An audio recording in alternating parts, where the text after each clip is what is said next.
Walau saat itu masih sangat pagi dan sang surya belum muncul, namun Launggeni merasa batu di atas di mana dia duduk bersila tak ubahnya seperti bara.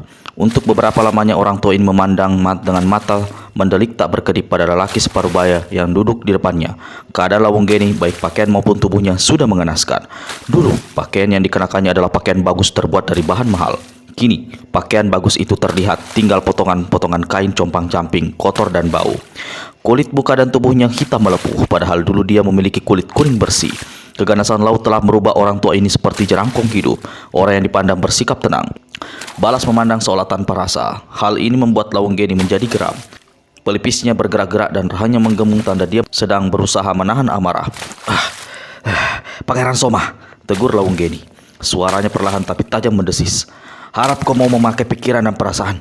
Hampir 6 bulan aku mengarungi laut selatan untuk mencarimu. Kulitku melepuh hangus. Pakaian di dadan hancur luluh. Kulitku hitam terbakar sengatan matahari. Tubuhku berubah seolah jerangkong hidup. Dan kau menyambut kedatanganku seolah aku ini cuma patung hidup atau batu tanpa nyawa. Padahal sudah kukatakan, aku mengarungi lautan, menyabung nyawa untuk mencarimu demi kesembuhan adik perempuanmu satu ayah.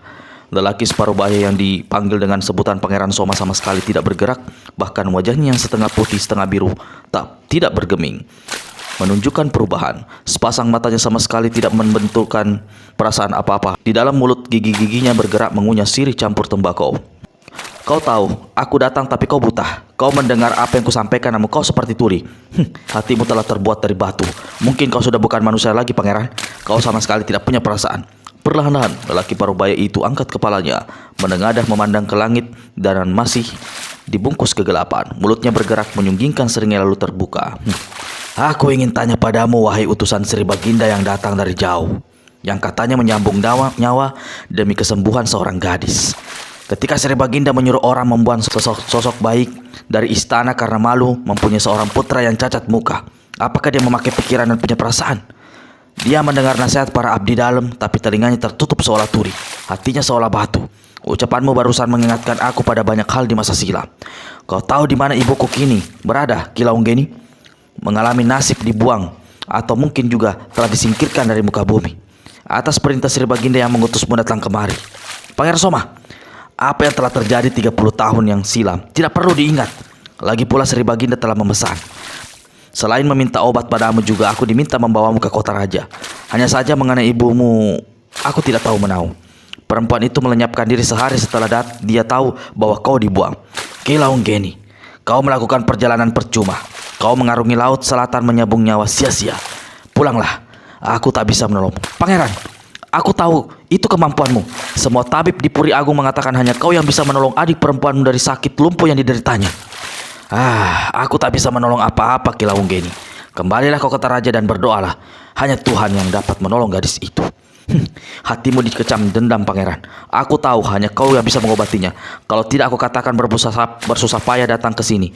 Kami semua yakin gelarmu Raja Obat 8 Penjuru Angin bukan nama kosong belaka. Kalau orang lain kau tolong, masa kau tidak mau menyelamatkan dari diri adikmu sendiri, walau dia hanya adik satu ayah? Perlahan Pangeran Soma turunkan kepalanya. Sepasang matanya menatap pada orang tua utusan kerajaan itu. Dipandangi begitu rupa, Ki Launggeni menjadi gelisah. Ki Launggeni, apa kau melihat topan mengamuk malam tadi di lautan? Ki Launggeni menjadi heran. Aneh, katanya dalam hati. Lain yang dibicarakan, lain yang ditanyakan. Jangan-jangan manusia satu ini sudah tidak waras lagi pikirannya. Aku bertanya, Ki Launggeni. Aku tidak mengerti maksud pertanyaanmu, Pangeran. Tapi aku ingat betul malam tadi tidak ada topan mengamuk di lautan. Itu berarti alam tidak menyukai kehadiranmu di tempat ini, ujar Pangeran Soma. Sekali lagi kukatakan, kembalilah ke kota raja. Bawa kembali hadiah yang kau bawa ini. Pangeran Soma goyangkan kepala ke arah perangkat poci-poci tempat sirih terbuat dari emas yang diletakkan di atas batu di hadapannya. Aku hidup di alam, berteman dan menyatu dengan alam. Aku tidak butuh benda-benda ini. Lama Ki Launggeni terdiam, semakin ditatap wajah Pangeran Soma yang biru sebelah, semakin berkobar rasa jengkelnya.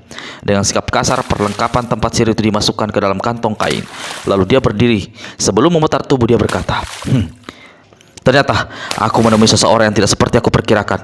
Tugas sebagai seorang tabib penyembuh tidak mengenal kebencian sekaligus musuh wajib ditolong. Aku datang ke tempat yang salah. Kasih sayang sejati ternyata belum menjamah hati sanubarimu, Pangeran. Selamat tinggal. Tunggu dulu, Ki Launggeni, ujar Pangeran Soma alias Raja Obat 8 Penjuru Angin. Tiba-tiba, dua jari tangannya diluruskan lalu ditusukkan pada batu merah di hadapannya. Dua jari tembus di dalam batu. Ketika ditarik, dua keping batu yang pecah ikut terangkat. Pangeran Soma cepat menggenggam dua keping batu merah yang lalu meremasnya. Ulurkan tanganmu, Kilawanggeni. Walau terkesigap, Kilawanggeni ulurkan tangan kanannya. Kembangkan telapak tanganmu. Kembali Kilawanggeni melakukan apa yang dikatakan orang. Telapak tangan kanan dikembangkan berlebar-lebar. Pangeran Soma buka tangan kanannya menggenggam. Dari tangan yang terbuka itu mengucur keluar batu merah yang tadi diremasnya dan telah berubah menjadi bubuk. Minumkan bubuk batu merah itu pada orang yang sakit. Ampasnya dijadikan nulur untuk kedua kaki yang lumpuh. Bubuk batu, ujar Kilawanggeni dalam hati. Baru kali ini aku mengetahui bubuk batu bisa dijadikan obat. Apakah bisa menjarah? Ada keraguan dalam diri suruhan Sri Baginda dari kota raja ini. Aku dapat membaca apa yang dalam pikiranmu, Kilawanggeni. Tiba-tiba Raja Obat 8 penjuru angin berkata, jika ada keraguan dalam hatimu, silakan kau buang saja bubuk itu. Kembali ke kota raja dengan berhampa tangan. Kilawanggeni seperti disentakkan mendengar kata ucapan Pangeran Soma itu. Luar biasa, bagaimana dia bisa membaca apa yang ada dalam benakku. Namun sadar kalau orang telah memberikan obat yang dimintanya, maka dia cepat-cepat membungkuk.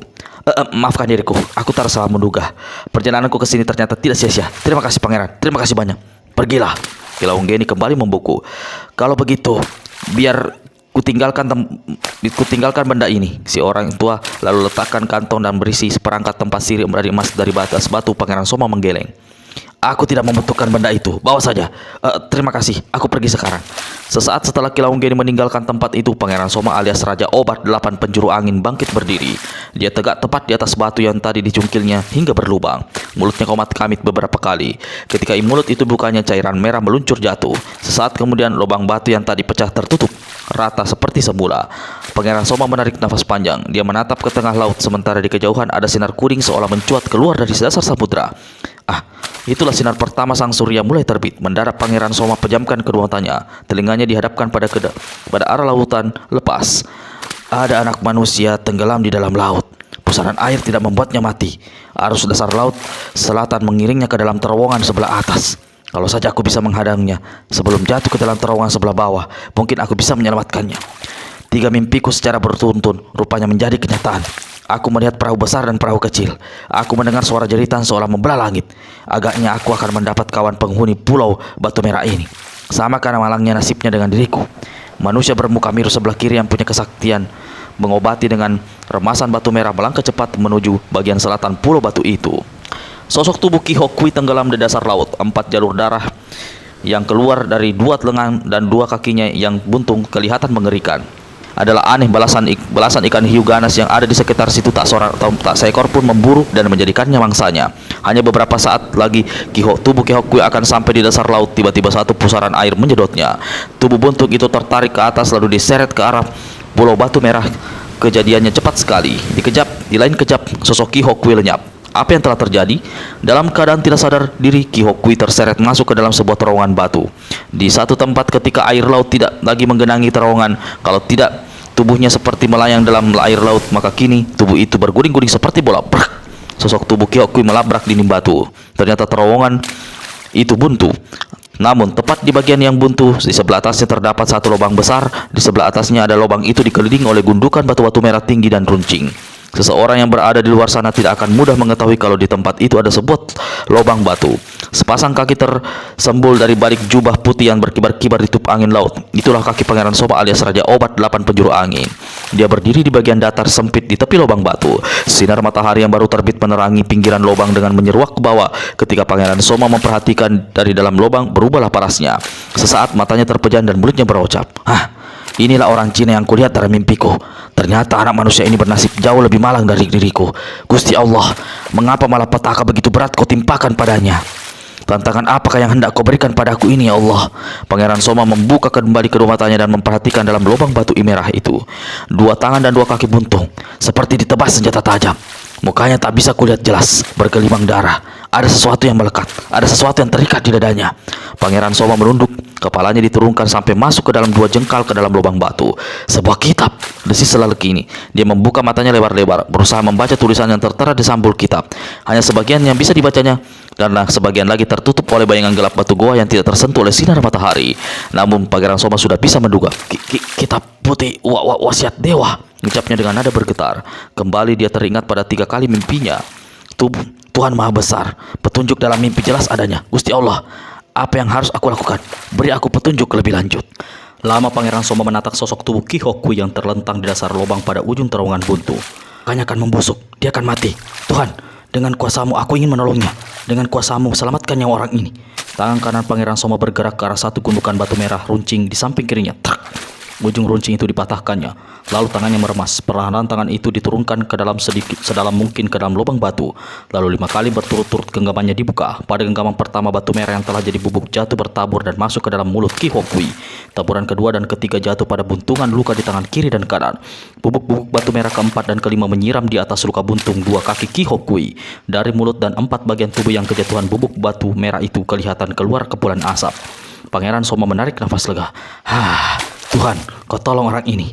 Namun kelegaan Raja Obat 8 penjuru angin ini hanya sesaat. Tiba-tiba dia merasakan batu merah tempat yang bergetar keras. Tubuhnya tergonta-gantai. Pemandangannya nanar. Sepasang lututnya bergoyang-goyang. Makin lama getaran itu semakin keras. Gempa! Seru Pangeran Soma. Pangeran Soma cepat membuang diri ke samping agar tidak terjerembab masuk ke dalam lubang batu. Untuk beberapa lamanya, dia duduk terhenyak di antara 2 gundukan batu merah. Ketika getaran lenyap tanda gempa berakhir, perlahan dia berdiri. Yang diperhatikannya pertama kali adalah lubang batu itu. Begitu dia memandang ke dalam, berubahlah para sang pangeran. Sosok tubuh Ki Hok Kui tidak ada lagi di dasar lubang. Dasar lubang itu sendiri kini kelihatan terbelahlah. Terengah, tubuh orang itu pasti jatuh ke dalam terowongan sebelah bawah. Aku tak mungkin menolongnya. Hanya kuasa Tuhan yang mampu menyentuhnya. Perlahan-lahan Pangeran Soma bangkit berdiri. Sambil melangkah mundur melewati celah 2 batu runcing, kedua matanya masih terus memandangi lubang batu itu. 2 kuda hitam berlari kencang menembus kabut dini hari. Kegelapan perlahan-lahan sirna begitu sang surya muncul menyapu permukaan lereng gunung. Kabut pun menghilang. Butiran-butiran embun di daunan menguap pupus. 2 penunggang kuda seolah berpacu agar lebih dulu sampai di puncak gunung Merapi. Bau busuk aneh membersit mengikuti kemana mereka pergi. Bila seseorang tidak tahu siapa adanya mereka atau tidak pernah melihat tampang-tampang keduanya, pastilah akan menduga bahwa jangan-jangan 2 orang ini bukan manusia tetapi sebangsa setan atau jin yang gentayangan sejak pagi buta. Penunggang kuda sebelah kanan mengenakan jubah hitam. Mata kanannya besar mendelik, sedang mata kiri kecil seolah terpejam. Kepalanya sulah licin di bagian kiri tapi berambut tebal aut-autan di sebelah kanan. Pada keningnya orang ini memiliki 3 guratan aneh. Wajahnya yang geram, seram menyerupai setan tertutup kumis dan cambang bauk yang lebat. Teman yang memacu tunggangannya di sebelah kiri mengenakan pakaian terbuat dari kain tebal kotor dan rombeng. Mukanya tak kalah mengerikan dari kawannya karena penuh cacat seperti daging dicacah. Selain itu, di bagian bawah kelopak kedua matanya menggempung merah dan selalu basah. Antara 2 mata yang seram tapi juga menjijikkan ini terpancang satu hidung tinggi bengkok seperti paruh bulu elang. Kedua lengannya berbulu, penuh bulu. Jari-jarinya bukan jari manusia karena berbentuk cakar dengan kuku-kuku hitam panjang mengandung racun. Di punggungnya terkantung satu kantong kain yang tadinya berwarna putih kini kelihatan merah oleh noda darah yang baru mengering. Entah apa isi bungkusan ini, tapi yang jelas dari bungkusan itulah membersit sesumber bau yang sangat busuk itu. Dari ciri-ciri 2 orang ini jelas mereka bukan lainnya adalah 2 bersaudara bersumpah sedara, 3 bayangan setan dan elang setan. Seperti yang dituturkan dalam episode 2, Wasiat Dewa. Mereka ditipu oleh Pangeran Matahari sehingga menenggak racun yang membunuh mereka yang dalam tempo 300 hari. Sang pangeran tidak percaya bahwa 2 kaki tangannya itu telah benar-benar berhasil membunuh pendekar kapak paut negeri 212 Wiro Sableng, kecuali jika mereka mampu membawa ke hadapannya kepala pendekar 212. Selama hal itu tidak mereka laksanakan, maka 3 bayangan setan dan elang setan tidak akan mendapat obat pemusnah racun. Jadi mereka hanya tinggal menunggu mati saja. Saudaraku elang setan, berseru 3 bayangan setan. Bagaimana kalau pangeran celaka itu tidak memberikan obat pemusnah racun 300 hari yang mendekam dalam tubuh kita? Elang setan menyeringai. Kali ini kurasa dia tidak punya alasan. Kalaupun dia mungkin, aku sudah nekat untuk mengadu jiwa. Bagaimana dengan kau? Aku akan bertindak lebih cerdik darimu, jawab 3 bayangan setan. Apa maksudmu? Aku akan berusaha mencuri kitab wasiat iblis. Dimilikinya terlebih dahulu. Selama kitab itu berada di tangannya, sulit bagi kita untuk membunuhnya. Ingat peristiwa di dekat sumur batu di bukit itu waktu itu. Dia membunuh iblis tua Ratu Pesolek. Kitab iblis itu tidak bisa dibuat main. Kau betul, kata elang setan pula. Kita harus memancingnya demikian rupa. Kalau dia sudah dibikin mampus, pada salah satu kantong pakaiannya pasti akan ditemui obat pemusnah racun itu. Jalan menuju ke puncak gunung semakin mendaki tajam, penuh dengan batu-batu terjal. Di satu tempat, kedua orang itu turun dari kuda masing-masing, melanjutkan perjalanan di jalan kaki. Mereka sama sekali tidak mempedulikan indahnya pemandangan di kejauhan. Yang mereka pikirkan saat itu adalah secepatnya mencapai puncak gunung Merapi, tempat kediaman Pangeran Matahari guna menyelesaikan urusan. Sementara itu, di puncak gunung tak seberapa jauh dari sebuah bangunan, 2 orang gadis asik bermain air di telaga dangkal berair jernih dan sejuk. Rambut mereka yang panjang basah riap-riapan di punggung mereka yang putih. Tiba-tiba gadis di sebelah kanan berbisik pada gadis satunya. Pangeran datang. Kalau begitu kau pergilah. Bukankah hari ini giliranku untuk bersenang-senang dengannya? Jangan berkata begitu. Apa kau lupa sang pangeran seorang laki-laki yang kuat perkasa? Gila, aku tidak suka berjumpa kalau ada gadis lain di dekatku. Gadis di sebelah kanan tertawa geli. Apa kau lupa? Kita ini sebenarnya sudah bukan gadis lagi. Kita telah memberikan semua yang kita miliki pada pangeran itu. Ah, terserah kau mau bicara apa, tapi aku tidak sudi dia mencumpui kita berdua sekaligus. Jangan bodoh. Mengapa kau sengaja melewatkan pengalaman yang sangat hebat ini? Pemuda bertubuh kekar berambut hitam tebal yang melangkah cepat menuju telaga sungguhkan senyum lalu berseru. Kekasih-kekasihku cantik, mengapa kalian mendahului mandi di telaga? Maafkan kami, pangeran, jawab gadis yang berada di tepi telaga. Pangeran, kami lihat masih tidur nyenyak. Mana berani kami mengganggukan. Pangeran tampak letih. Kami sengaja membiarkan agar pangeran bisa istirahat. Menambah gadis yang satunya. Aku pangeran matahari letih. Laki itu tertawa gelak-gelak lalu buka mantel hitamnya. Aku akan buktikan pada kalian berdua saat ini juga bahwa aku tidak pernah mengenal letih. Gadis di pinggir telaga tersenyum gening, sedang kawannya tampak bersemu merah wajahnya. Pangeran matahari buka mantel hitamnya. Ketika bajunya ditanggalkan, dua gadis melihat sebuah kitab hitam terikat di dadanya yang tegap berotot dan berbulu. Pangeran, kau selalu membawa buku kitab itu kemana kau pergi? Rupanya kitab itu sangat penting bagimu.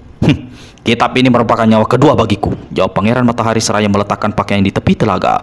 Kitab wasiat iblis diletakkannya hati-hati sekali di atas bajunya, lalu dibungkusnya dengan baju itu. Air telaga muncrat menyiprat ke atas ketika pemuda itu melompat masuk ke dalam telaga.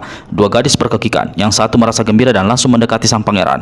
Gadis kedua tertegun di tengah telaga dengan muka merah. Tiba-tiba dia melihat dua sosok mendatangi dari arah kiri telaga.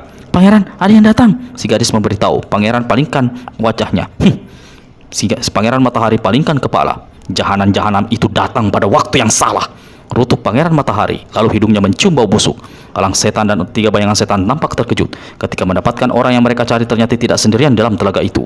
Walau ada firasat sang pangeran akan marah besar, namun mereka tidak mau melepaskan pandangan mata dari dua sosok tubuh bagus dua gadis yang ada dalam telaga. Yang satu malah berada dalam dekapan pangeran matahari. Bangsat, siapa yang menyuruh kalian kemari? Bentak pangeran matahari. Kami tidak menemuimu di rumah sana, lalu datang ke sini. Mohon maafmu pangeran, karena tidak mengira kalau tidak sendirian di sini, jawab elang setan. Jangan berani melangkah lebih dekat. Kembali ke rumah dan tunggu aku di sana. Kami akan menunggu sesuai perintahmu pangeran, jawab elang setan seraya membungkuk. Tiga bayangan setan juga ikut membungkuk seraya memberi hormat. Tunggu dulu. Apa kalian datang membawa berita baik? Elang setan mengganggu. Dia angkat bungkusan yang dipanggulnya di bahu kiri. Bau busuk membuat dua gadis itu cepat menutup hidungnya. Pangeran matahari menyeringai. Kalau begitu kalian lekas ke rumah. Aku akan segera menyusul.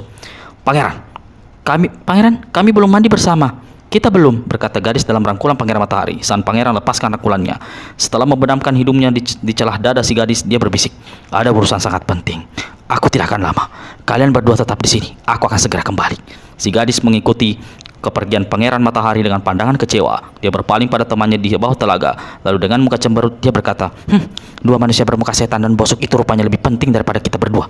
Aku punya firasat akan ada sesuatu yang mengerikan terjadi, jawab si gadis di tengah telaga lalu berenang menuju ke tepian. Bagaimana kalau kita tinggalkan saja tempat ini? Tinggalkan tempat ini? Jangan bertindak bodoh sahabatku. Kita belum sempat bersenang-senang, belum menerima hadiah. Kalau pangeran membatalkan janji yang menangka, malanglah nasib kita. Terus terang, aku tidak percaya pada janji pemuda itu. Selain kita, dia punya beberapa perempuan peliharaan dan kekasih gelap. Salah satu di antaranya gadis cantik berbadan harum yang mengenakan pakaian tipis warna biru itu. Sebagian dari ucapanmu ada betulnya. Kalaupun kita tidak dikawini, kurasa udah kepalang tanggung, udah mundur. Sasaran kita sekarang adalah uang, perhiasan, dan harta lainnya. Dan dengar, jangan sekali-kali kau berani meninggalkan tempat ini. Kalau pangeran bilang tunggu di sini, kita harus menunggu. Nyawa manusia baginya tidak lebih berharga daripada seekor lalat. Ketika pangeran matahari sampai di bangunan puncak gunung Merapi, tiga bayangan setan dan elang setan yang duduk di tangga depan segera berdiri. Sang pangeran memperhatikan bungkusan di panggul elang setan sesaat lalu bertanya, berita baik apa yang kalian bisa sampaikan kepadaku? Kalian berhasilkah membabat dan mendapatkan kepala musuh besarku, Pendekar Roh 12 Wiro Sableng? Kami bernasib mujur pangeran. Perintah pangeran telah kami laksanakan dengan baik, jawab tiga bayangan setan lalu memberi isyarat pada elang setan dengan anggukan kepala. Elang setan turunkan kantong kain yang dipanggulnya lalu meletakkannya di lantai bangunan. Bau busuk memancar sebentar. Perlahan-lahan elang setan membuka ikatan kantong. Ketika kantong ditunggingkannya, bergedindinglah potongan kepala manusia di atas lantai. Bau busuk menghampar bukan olah-olah. Pangeran saksikan sendiri, kata elang setan sambil menyeringai. Sementara tiga bayangan setan lantas saja tegak sambil berkecap pinggang. Sepasang mata pangeran matahari membuka besar. Di lantai dua langkah di hadapannya tergeletak potongan kepala manusia berlumuran darah. Rambutnya panjang hitam aut-autan. Pada keningnya ada ikatan kain putih. Sang pangeran membungkuk sedikit agar bisa melihat lebih jelas. meneliti lebih jelas. Salah satu seringnya tersungging di mulutnya. Perlahan dia berpaling pada 3 bayangan setan dan elang setan. Kalian memang manusia-manusia hebat, memuji Pangeran Matahari, lalu tertawa bergelak-gelak. 3 bayangan setan dan elang setan itu tertawa. Ini memang kepala si keparat pendekar 212 itu, ujar Pangeran Matahari pula dengan wajah berseri. Sekarang siapa yang bisa menandingiku dalam rimba persilatan? Tak seorang pun, Pangeran. Kau sekarang jadi raja di raja persilatan, kata elang setan. Pangeran Matahari kembali memandang pada potongan kepala di lantai. Aku percaya itu memang kepala pendekar bangsat itu. Aku kenal betul wajahnya. Kami gembira kalau kini Pangeran bisa mempercaya bahwa pendekar 212 sudah tamat riwayatnya, mati di tangan kami 2 bersaudara. Ya, aku percaya, kata Pangeran Matahari pula seraya mengusap-usap telapak tangannya satu sama lain. Elang setan melirik pada 3 bayangan setan lalu mendehem berapa kali. Pangeran, turut dari perjanjian saat ini, tentunya kami akan menerima obat pemusnah racun 300 hari itu, kata 3 bayangan setan pula. Pangeran Matahari menyeringai. Kalian rupanya benar-benar takut mati. Tidak usah khawatir, janji akan kutepati. Malah kalian akan kuberi hadiah besar. Terima kasih, Pangeran, terima kasih, kata elang setan dan 3 bayangan setan berbarengan sambil membungkuk berulang kali. Sang Pangeran meraba ke balik mantel hitamnya. Dari sebuah tabung kecil terbuat dari bambu dia keluarkannya 2 butir obat berwarna merah, lalu satu demi satu diserahkannya pada kedua orang bermuka setan di hadapannya. 3 bayangan setan dan elang setan cepat menyambut. Namun setelah memegang obat itu mereka tidak segera menelannya. Ada keraguan pada tampang masing-masing. Kalian tidak mempercayai diriku, Pangeran Matahari membentak. Kami tidak bermaksud begitu, Pangeran. Cuma mengingat telah 2 kali kau menjalankan muslihat. Keparat. Muslihat adalah permainan iblis. Aku bukan iblis. Kalau kalian mau mampus, buang saja obat itu. Pangeran Matahari membentak dengan mata mendeliak. 3 bayangan setan dan elang setan serta-merta menelan obat yang ada dalam genggaman mereka. Keduanya tak empak pucat ketika mendadak merasa ada hawa panas mengalir dan menjalar di saluran tenggorokan, merambah ke perut. Namun perlahan hawa panas itu lenyap berganti dengan rasa sejuk. Terima kasih, Pangeran, kata elang setan. Mengenai hadiah yang tadi kau katakan itu, berucap 3 bayangan setan. Pangeran Matahari menyeringai. Ada 2 gadis cantik bertelanjang dalam telaga. Kalian telah melihatnya, betul? Benar, kami telah melihatnya, Pangeran. Itu hadiah besar buat kalian. Kalian boleh memperlakukan apa saja terhadap mereka, termasuk membunuhnya, kalau kalian tega. Habis berkata begitu, Pangeran Matahari jambak rambut potongan kepala pendekar 112 lalu melangkah menuruni tangga. Akan halnya 3 bayangan setan dan elang setan tidak tunggu lebih lama, segera menghambur lari menuju telaga. 2 gadis dalam telaga tentu saja menjerit ketakutan begitu 2 manusia bermuka setan itu muncul, membuang pakaian dan cepat lalu menceburkan diri dalam air dan langsung menubruk mereka dan menyeretnya ke tepi telaga. Sekonyong-konyong ada bayangan-bayangan jatuh di sekitar mereka. 3 bayangan setan dan elang setan memandang ke langit. Dia, teriak elang setan seraya menuju ke atas.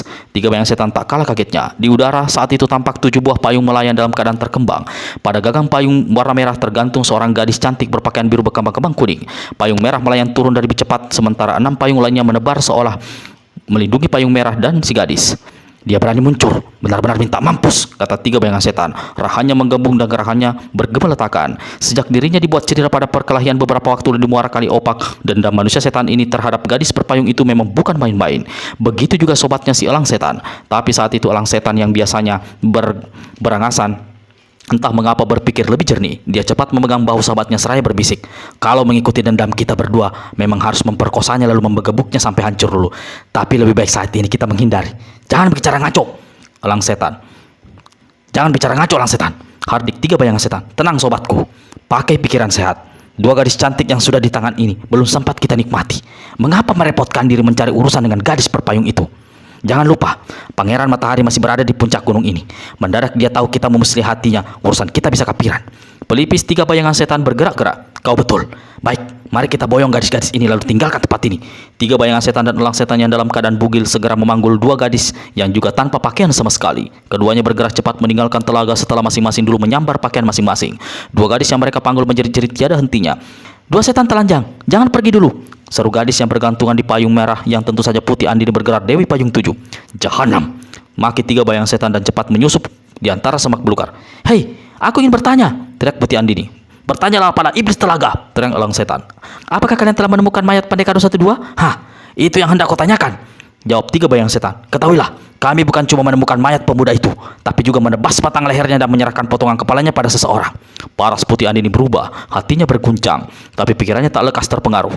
Mungkin dua bangsat itu tidak berdusta. Celaka kalau begini, makin berat besar dan besar urusanku. Bagaimana caranya sekarang aku mencari jejak kitab putih wasiat dewa itu?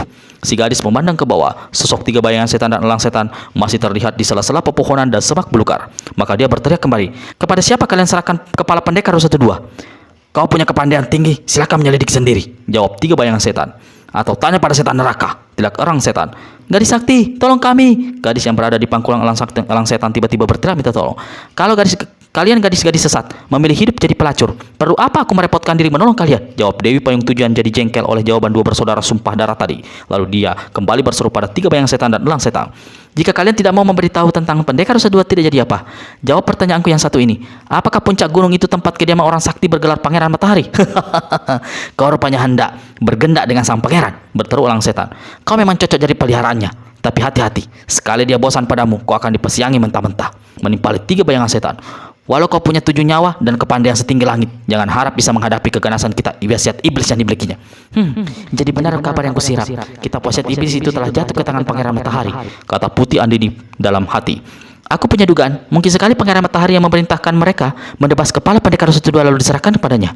Dua manusia setan itu tidak punya daya karena mereka berada dalam kekuasaan sang pangeran. Bukankah waktu dipantau tempo hari aku lihat ada tanda keracunan di bibir mereka?" Tak lama kemudian Putih Andini melayang turun menjejakkan kedua kakinya yang berkasut kulit di tepian telaga. 6 payung sengaja dibiarkannya mengembang berputar-putar di udara. Tiga bayangan setan dan elang setan tak kelihatan lagi. Sayup-sayup masih terdengar jeritan-jeritan dua gadis yang mereka boyong, namun Putih Andini tidak peduli. Sambil memegangi payung merah di atas kepalanya, dia memandang berkeliling. "Sunyi, tenang, serba hijau dan segar," katanya dalam hati. "Tapi di balik semua itu aku mencium sesuatu yang berbahaya, sesuatu yang mengerikan di tempat ini. Jika keterangan dua manusia setan itu bahwa pendekar 212 benar-benar sudah tewas dapat dipercaya, berarti aku akan kehilangan jejak penuntun. Sebenarnya dia bisa kujadikan sahabat untuk mendapatkan kitab sakti itu. Kini putus harapanku untuk menyusuri jejak kitab putih wasiat dewa, apalagi mendapatkannya. Guru pasti akan memarahiku setengah mati. Mengapa dia memberiku tugas berat begini padaku? Tuhan, cobaan apa yang lagi yang akan aku hadapi?" Selagi dia memandang berkeliling sekali lagi, sekonyong-konyong terdengar suara bentakan bertakan di kejauhan. "Ada orang lain di tempat ini, Pangeran Matahari," desis Putih Andini dalam hati. Lalu dia mendongak, seolah bicara pada manusia saja. Dia berkata pada 6 payung yang mengemban dan berputar-putar di udara, "Kalian jangan tertipu angin, jangan berani kemana-mana. Tunggu tanda atau tunggu aku sampai aku datang." Habis berkata begitu, gadis ini cepat berkelebat ke arah datangnya suara bentakan tadi. Dia hentikan langkahnya di balik serumputan semak belukar lebat. Bau busuk menghampar menusuk hidung. Memandang di depan, kelihatnya sebuah bangunan. Di hadapan bangunan ini terdapat halaman, dan di tengah halaman terpampang satu pemandangan yang membuat Putih Andini mendelik. Berubahlah pucat wajahnya dan dingin tengkuknya. Sebatang tiang bambu menancap di tengah halaman. Pada ujung atas tiang ini menancap potongan kepala manusia. Inilah rupanya sumber bau busuk yang menyengat itu. Walau wajahnya tertutup rambut gondrong aut-autan serta noda darah yang telah membeku, namun Putih Andini masih bisa mengenali wajah itu adalah wajah pendekar 212 Wiro Sableng. Mendadak saja si gadis merasakan dadanya berdebar keras dan sesak. Dua manusia setan itu tidak berdusta. Mereka benar-benar telah memanggal kepala pendekar 212. Putih Andini terduduk terhenyak di tanah di balik semak belukar.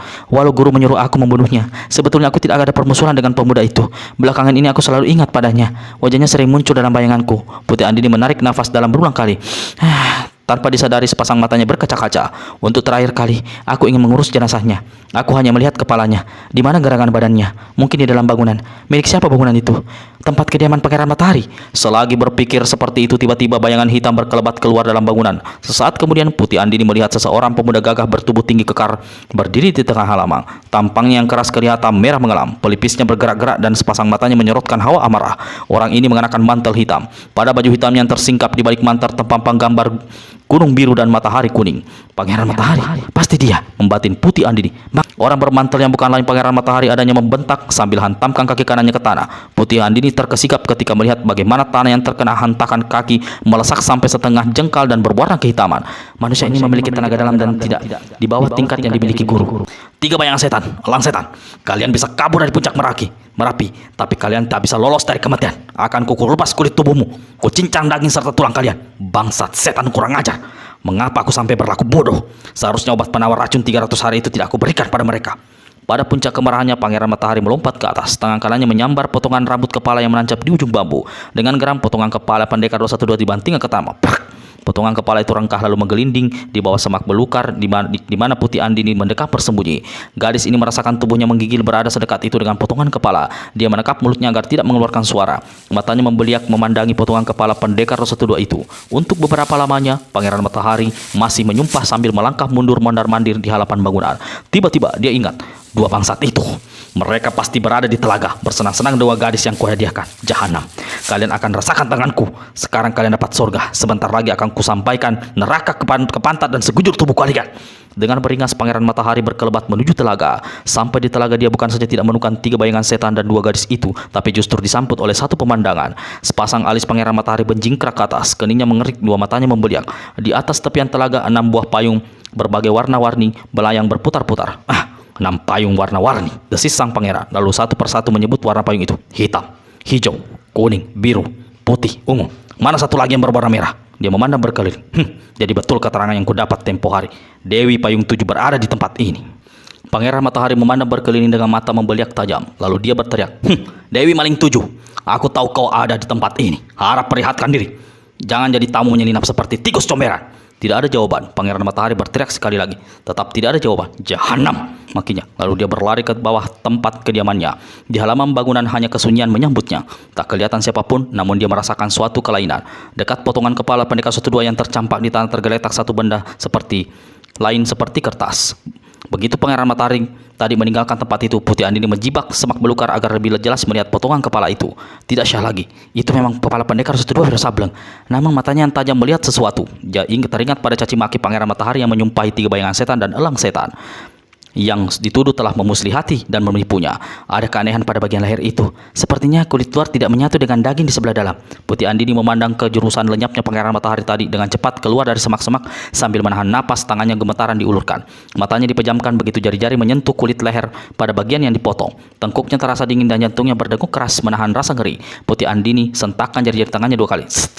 Terdengar 2 kali suara seperti benda robek. Ketika kemudian dia membuka matanya, terbelalaklah mata gadis ini. Sebagian dari kulit leher dan kulit wajah potongan kepala yang telah disentakkannya kini terkelupas. Kelupasannya berada dalam pegangannya dan wajah asli potongan kepala itu walau tidak tersibak keseluruhannya tapi cukup jelas bukan wajah pendekar Rosa Kedua. Terlihat jelas. Bukan wajah pendekar Rosa Kedua, desis Putih Andini. Matanya lalu memandangi kekelupasan kulit muka yang dirobeknya. Topeng tipis. 2 manusia setan itu ternyata memang benar-benar memuslihati Pangeran Matahari. Potongan kepala orang lain diberi topeng tipis menyerupai pendekar Rosa Kedua. Putih Andini campakkan robekan topeng tipis itu lalu secepat kilat menyelinap meninggalkan tempat itu. Hanya beberapa saat saja setelah dia berkelebat pergi, Pangeran Matahari muncul kembali. Dia mengobrak-abrik semak belukar di sekitar halaman, berkelebat menyelidik kian kemari. Kurang ajar. Aku yakin tadi dia pasti ada di sini, maki sang pangeran. Kemudian diperhatikannya potongan kepala yang menggeletak di tanah. Di dekat potongan kepala itu ada secarik benda seperti kertas atau kulit. Pangeran Matahari melangkah mendekati. Dia merobek topeng tipis di muka kepala. Di potongan kepala. Agaknya Dewi Payung 7 tengah melakukan suatu penyelidikan. Mungkin dia tengah mencari kitab wasiat iblis. Tapi mengapa tidak berani menunjukkan diri? Malah kabur. Aku hancurkan kenang parungnya yang tinggal di tepian telaga. Pangeran Matahari cepat kembali ke telaga, namun dia kecewa dan marah besar. Saat itu dia mendengar suara suitan keras 6 kali berturut-turut datangnya dari udara. Ketika dia mendongak, 6 payung yang tadi mengambang di sekitar telaga kini membumbung cepat ke udara. Payung ke-7 berwarna merah tempat berada di paling atas, dan pada tangkai payung bergelantung gadis cantik berpakaian biru berkembang-kembang. Si gadis melambaikan tangannya sambil tertawa mengejek. Dalam marahnya Pangeran Matahari hantamkan kedua tangannya ke udara lalu tepaskan pukulan telapak matahari. Terdengar 2 suara mendesis berbarengan. Bersamaan dengan itu 2 rangkum angin mendebar hawa panas menderu ke udara. Sudah dapat dibayangkan oleh Pangeran Matahari bahwa 6 payung itu akan hancur lebur dihantam pukulan saktinya dan si gadis akan cedera berat. Namun dugaannya meleset. Sang pangeran lupa memperhitungkan jarak yang terpisah antara dia dengan sasaran. Saat itu 7 payung dan Putih Andini sudah berada terlalu jauh di udara. Walaupun 2 serangan saktinya masih sanggup mencapai sasaran, namun daya kekuatannya tidak mampu mencederai. Malah secara luar biasa 6 payung yang tiba-tiba berputar menukik ke bawah membentengi payung merah dan Putih Andini. Kurang ajar, Dewi Payung 7. Apa kau kira bisa lolos dari kematian? Teriak Pangeran Matahari. Lalu dia busungkan dada dan kerahkan tenaga dalam ke tempat letaknya kitab wasiat iblis. Bunuh! Teriak perintah Pangeran Matahari. Dada di kitab iblis Dada dan kitab wasiat iblis sesaat menjadi panas, namun hawa panas itu cepat meredup dan lenyap. Dari kitab sakti di dadanya sama sekali tidak keluar sinar sakti yang diharapkannya. Pangeran Matahari lipat gandakan tenaga dalamnya. Malah sambil menepuk-nepuk kitab itu dia berteriak berulang kali, "Bunuh! Bunuh!" Tidak terjadi apa-apa. Tidak ada sinar maut mencuat keluar dari dada sang pangeran. Kita semua siap iblis, desis Pangeran Matahari dengan suara bergetar. Apa yang terjadi? Apa kitab ini telah hilang kesaktiannya? Saking geramnya disibakannya mantel hitam itu lalu dirobeknya baju hitamnya. Kitab wasiat iblis yang dikeikatkannya pada dada tersingkap. Sekali lagi dia mengerahkan tenaga dalam perut dan berteriak, "Bunuh!" Tetap saja tidak terjadi apa-apa. Tampang sang pangeran menjadi gelap, rahanya menggembung. Kitab wasiat iblis direngkuknya dari dadanya. Lalu, kalau mau mengikuti kemarahannya, mau dia merobek dan membanting kitab sakti itu ke tanah. Dengan tubuh bergetar, akhirnya dia terduduk di sebuah batu di tepian telaga. Kitab wasiat iblis diletakkannya di pangkuannya dan dipandanginya dengan mata melotot. Sebelumnya, sang pangeran telah beberapa kali menyaksikan bagaimana kitab wasiat iblis itu secara luar biasa mengeluarkan sinar maut yang sanggup membunuh beberapa tokoh sila kawakan telah menjadi korbannya.